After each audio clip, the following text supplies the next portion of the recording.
క్రీస్తునందు ప్రియమైన సంఘమా, సహవాసమా, ప్రభు పేరట స్తోత్రాలు తెలియజేస్తున్నాను. మన రూపాంతర ప్రార్థనా మందిరంలో అనుదిన ప్రార్థనా గోపురం కలదు. చాలామంది ఆత్మీయ మేలులు పొందుకుంటున్నారు. మీ ప్రార్థన అవసరాలు కూడా తెలియచేయండి. తప్పకుండా మీ కొరకు ప్రార్థనను చేయగోరతాము. ఇది దేవుడిచ్చిన మహాకృప. చూడండి, ఒక్కొక్క పర్యాయం మన జీవితంలో ప్రియులారా అనుకోనన్ని రీతిగా వచ్చే శ్రమలు. నేడు ఈ పూట వాక్యము మీకు ఈ వాక్యాన్ని తెలియజేయాలని నేను ఆశపడుతున్నాను. అనుకోకుండా వచ్చే శోధనలు అనుకోకుండా ఎలాగ వస్తాయి అని మనం అనుకుంటాం. శోధనలు అనుకోకుండానే వస్తాయి. ప్రియులారా, దావీదు కూడా ఒక మాట అంటాడు. ఆ మాట చదువుకున్న ఒకసారి కీర్తనలు 30వ అధ్యాయము 6వ చరణాన్ని మనం చూసినట్లయితే, నేనెన్నడూ కదలనని నా క్షేమ కాలమున అనుకుంటుని. దావీదు రాజు, చక్రవర్తి, ఇశ్రాయేలుల 12 గోత్రాల మీద ఈయన రాజుగా ఉన్నాడు.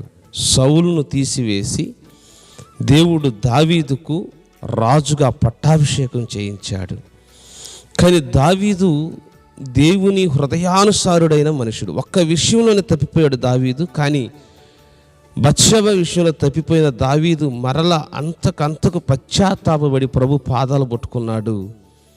దావీదును దేవుడు నిజంగా హృదయపూర్వకంగా ఆయన క్షమించాడు. తర్వాత కాలంలో రాజ్యం స్థిరపడిన తర్వాత దావీదు ఏమనుకున్నాడంటే, నేను ఎన్నటికీ ఇక కదల్చబడను.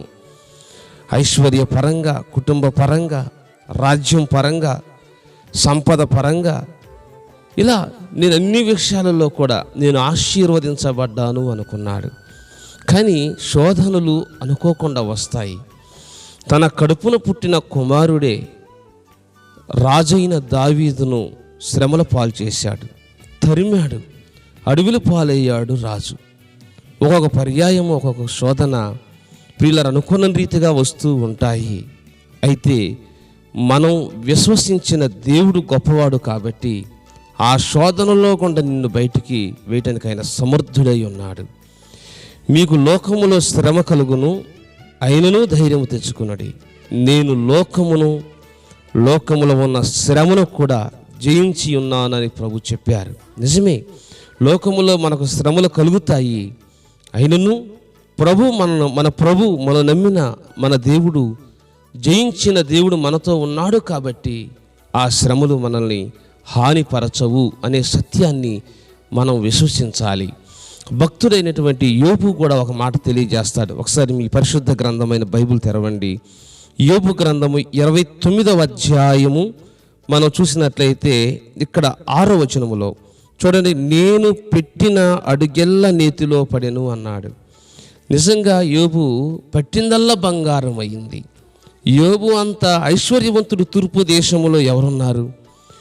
నా పిల్లల పరంగా, పంట పరంగా, తర్వాత పశువుల పరంగా, కుటుంబ పరంగా, అన్ని విషయాలలో నేను పెట్టిన అడుగెల్ల నేతిలో పడింది, నేను పట్టిందల్లా బంగారం అయ్యింది, నేను ఆశీర్వదించబడ్డాను అనుకున్నాడు యోబు. కానీ కొన్ని పర్యాయాలు, కొన్ని శ్రమలలో గుండా మనం బయలుదేరి వెళ్ళాల్సి వస్తూ ఉంటుంది. శ్రమల అనుభవాలలో గుండా వెళుతున్నప్పుడే బంగారము, సువర్ణము కూడా ప్రియులారా, మన బంగారములాగా మనం తయారు కావాలంటే బంగారం కూడా పరీక్షించబడిద్ది. అగ్నిలో పుటము వేయబడుద్ది బంగారం కూడా.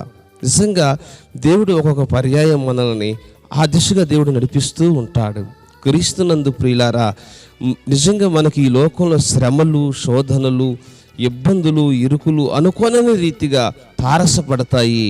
అయినను మీ విశ్వాసమును మీరు ప్రియులారా ప్రభువునందు ఉంచిన నిరీక్షణను మీరు ఎన్నటికీ పోగొట్టుకోకుండా దాన్ని కాపాడుకోగలిగితే మన దేవుడు, లోకాన్ని జయించిన దేవుడు మన తరపున యుద్ధం చేస్తాడు. నీ శోధనలో నుంచి ఆయన తప్పించి నిన్ను రక్షిస్తాడు. గెత్సెమనే తోటలో శిష్యులతో ప్రభు చెప్పింది కూడా ఈ మాటే, మీరు శోధనలో ప్రవేశింపకుండునట్లు మెలకువగలిగి ప్రార్థన చేయుడి. సో ప్రియులారా, శోధనలు వచ్చిన ప్రార్థన అనే ఒక ద్వారం మనకు ఉంది. దాని ద్వారా మాత్రమే మనం విజయం సాధించగలము. ఈ సత్యాన్ని ఈరోజు మనం నేర్చుకుంటున్నాం కాబట్టి నిజంగా మన రోజుని ప్రార్థనతో ప్రారంభిద్దాం, ప్రార్థనతో ముగిద్దాం. దేవా, నేను నీకు ఇష్టపూర్వకంగా ఉన్నానా? నా క్రియలు, నేను చేసిన ఈరోజు మాట్లాడిన మాటలు, నేను చూసిన చూపు, నేను విన్న మాటలు, నేను మాట్లాడిన మాటలు నీకు అనుకూలంగా ఉన్నాయా, నీకు వ్యతిరేకంగా ఉన్నాయా? ఒకవేళ వ్యతిరేకంగా ఉంటే నన్ను క్షమించు, రేపు నీకు అనుకూలంగా నేనుండునట్లుగా నన్ను సరిచేసి వాడుకో తండ్రి అని నువ్వు ప్రార్థించు. ప్రభు నీకు సహాయం చేస్తాడు. అటువంటి కృప ప్రభువు నీకు దయచేయుగాక.